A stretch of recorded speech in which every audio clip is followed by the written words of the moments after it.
Imagine, if you will, the Senate hearing opening up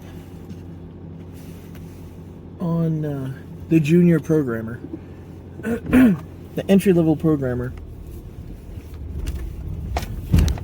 who was working 80 hours a week to meet the launch date. And the senator's asking, why didn't you observe the best practices? Why didn't you sanitize all your inputs? Do you know how to do all those things? Well, yes, Senator, I do. It's just that, okay, so you know how to do these things, but you didn't do them. Why is that? Well, Senator, it was the update, the change that happened took place 3 a.m. Christmas morning, and I wasn't in the right frame of mind. Oh, you weren't in the right frame of mind. Well, why does the get blame point to you?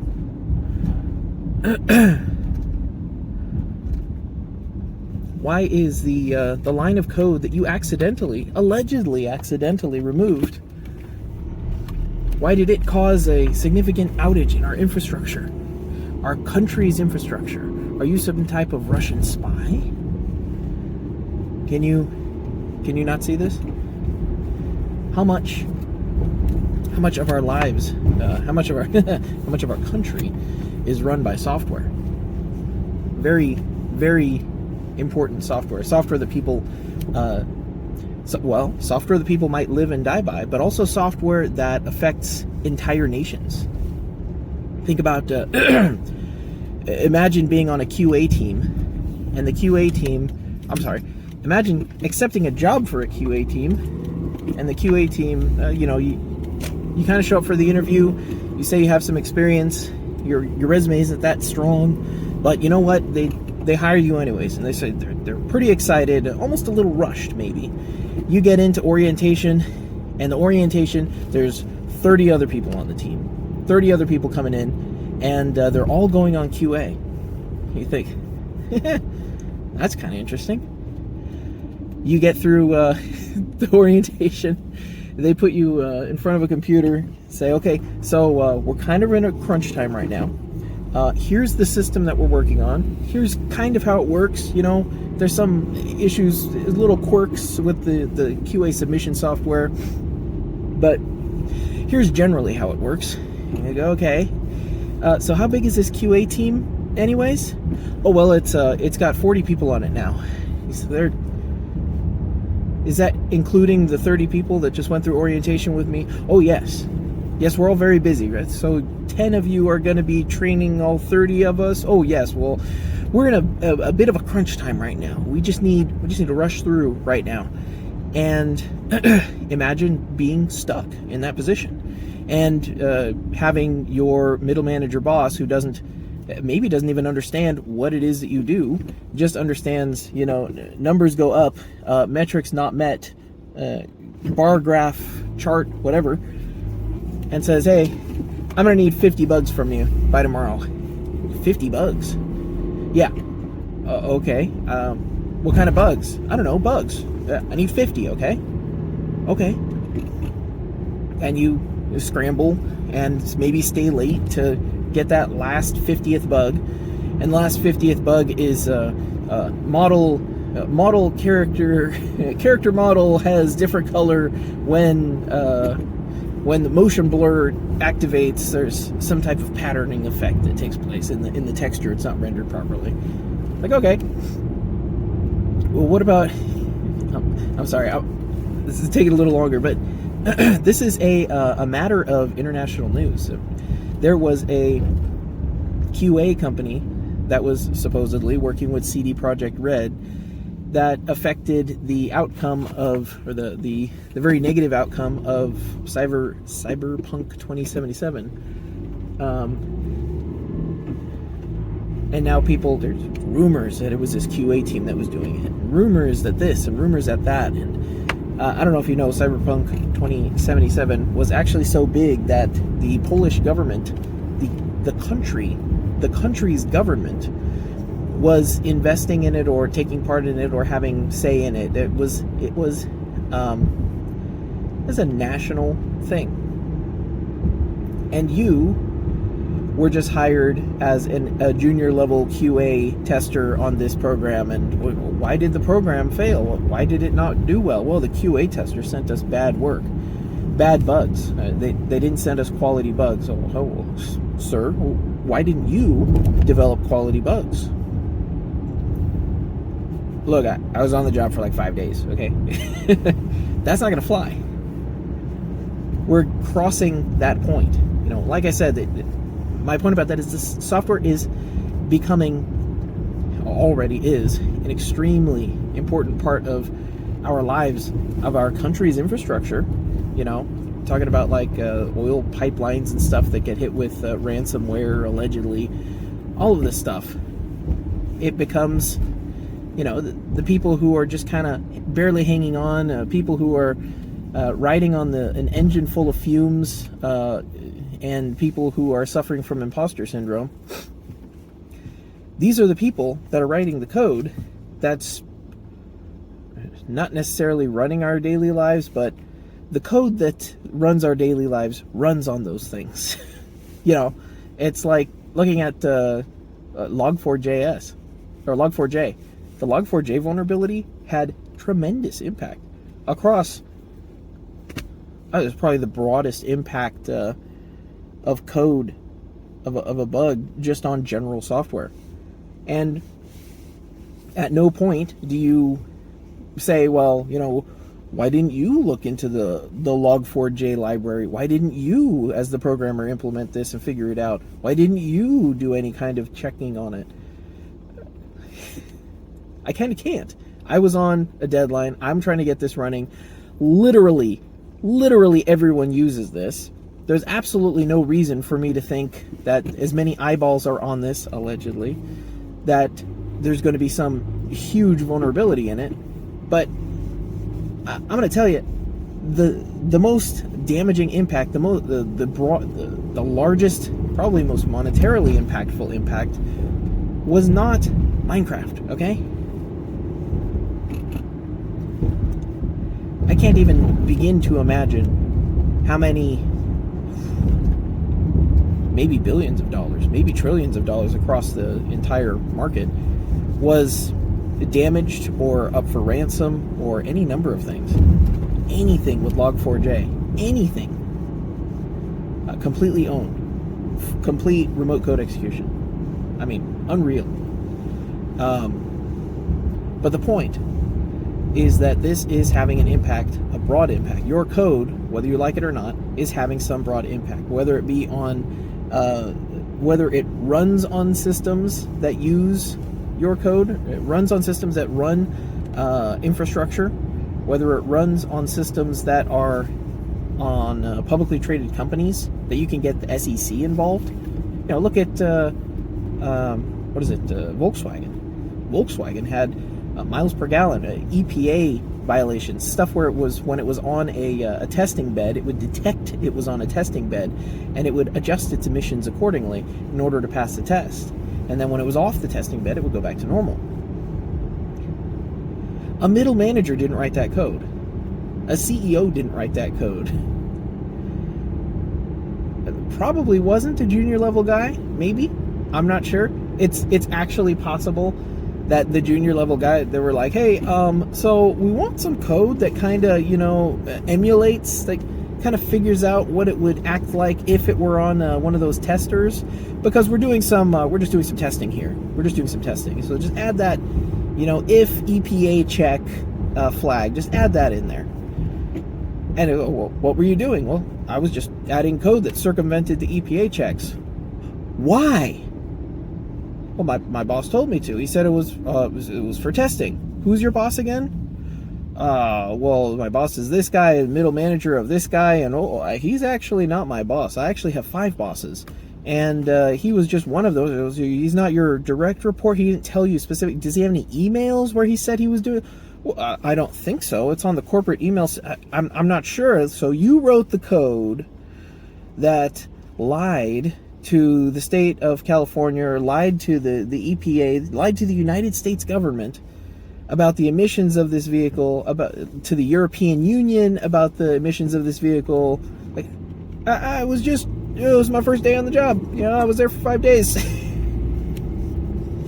This is coming. This is happening. And if it's not happening today, and I don't know, it's going to happen. And I'm not sure what's going to trigger it, but once it does, there's going to be accountability on what Luke Smith likes to call SoyDevs. On SoyDevs. People who are developers who know that they shouldn't be doing things this way, who understand that it's wrong to do these things this way, but, my boss is really pushing on me, and, I really got to hurry up, and, I'm just trying to make a buck, No. Programmers, developers will not be held blameless. In fact, we're probably the perfect scapegoats. We are going to be the people who get singled out. And as soon as the first one sits at a Senate hearing and the Senate says, oh, well, this software development industry is almost completely unregulated. Why is that? And they're going to get in there and they're going to make their own standards. And Congress or any large body of government is pretty traditionally bad at regulating industries that they don't understand.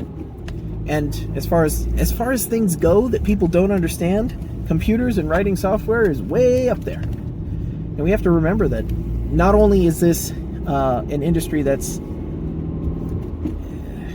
permeating into almost all aspects of our life. I mean, really, all aspects of our life. You think about it, this lady running by with her, checking her Fitbit wrist thing. It's personal data.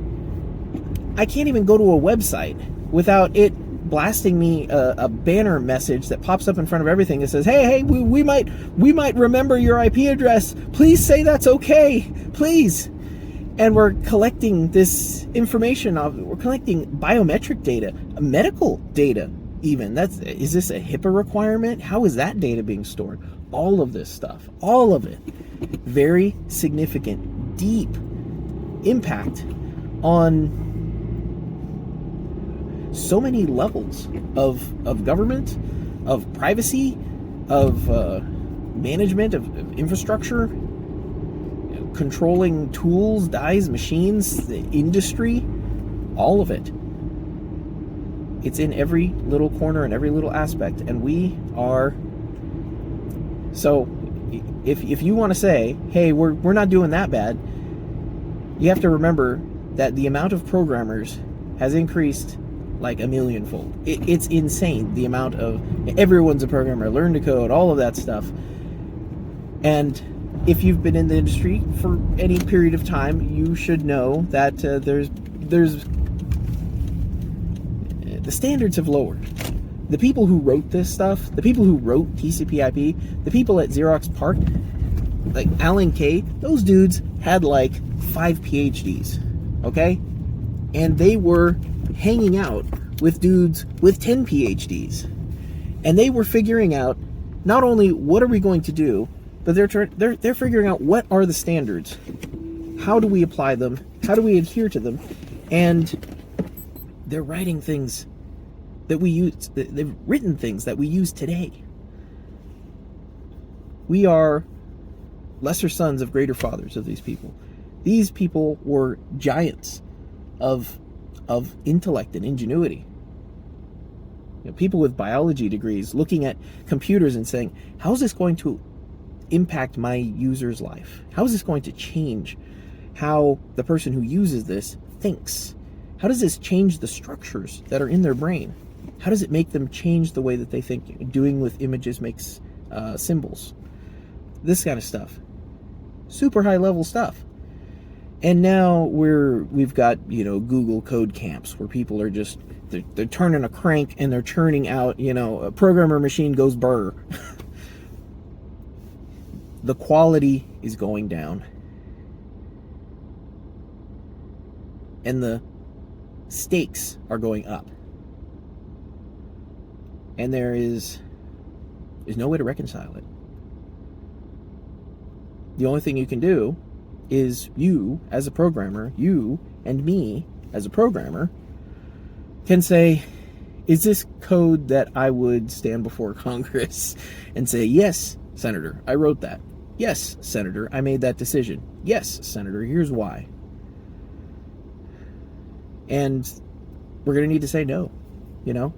We're going to need to tell managers, no, we can't do that. We're not going to do that.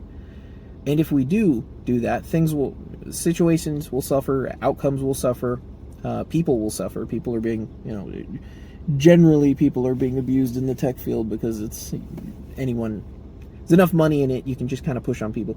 The other thing is, I still have misgivings about the entirety of software as a business model, software management as a business model. Because in those types of situations, if you want to say agile, you can think whatever you want to think in your head. These are things that they're fast, rapid deploy, rapid adjust, rapid change, turn on a dime. These things are not aspects which make better software. They make better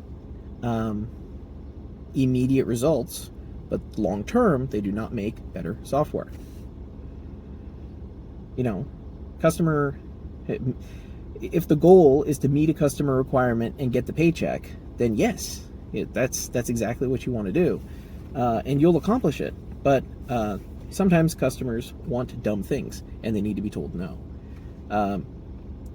Having a complete architectural view of how you want the software to look, and then developing to that, is absolutely a great way to develop, but that's not the way we do it anymore. Everything's shifting. The building shifts this way and then back that way, and now it's there's going to be a helicopter thing on top, but also there's a hospital above that. So the helicopter's going to have to come in from the side, I think. We're just hacking. We're hacking at stuff. And those chickens are going to come home to roost. And the dude that has his head up on the chopping block for Senate hearings, any number of governmental actions, it's not going to be your boss. It's going to be you. You are the professional. You are the one who actually understands this stuff, and you therefore need to be the one that says, no, we can't do that, and if we do, here's what's going to happen. And if you make me do it, I'm going to send you a 10-page email that explains why this is a bad thing, and why I'm going to point directly to you when the Senate hearings start. When things go downhill, I'm going to be pointing directly at you, okay? And even at that point, you can't even, your boss can say, sure, I'll take all the blame, and then he leaves in 3 years, 5 years, and then later on that code comes up. Why didn't you report it to someone else? Why didn't you report it to his superior? We're just a perfect scapegoat for an industry where the requirements are getting higher, the standards are getting higher, and the dangers, the complexities are getting complexityer. It needs to change. And it's not going to happen from the top down. We need to change it. And that starts with the word no.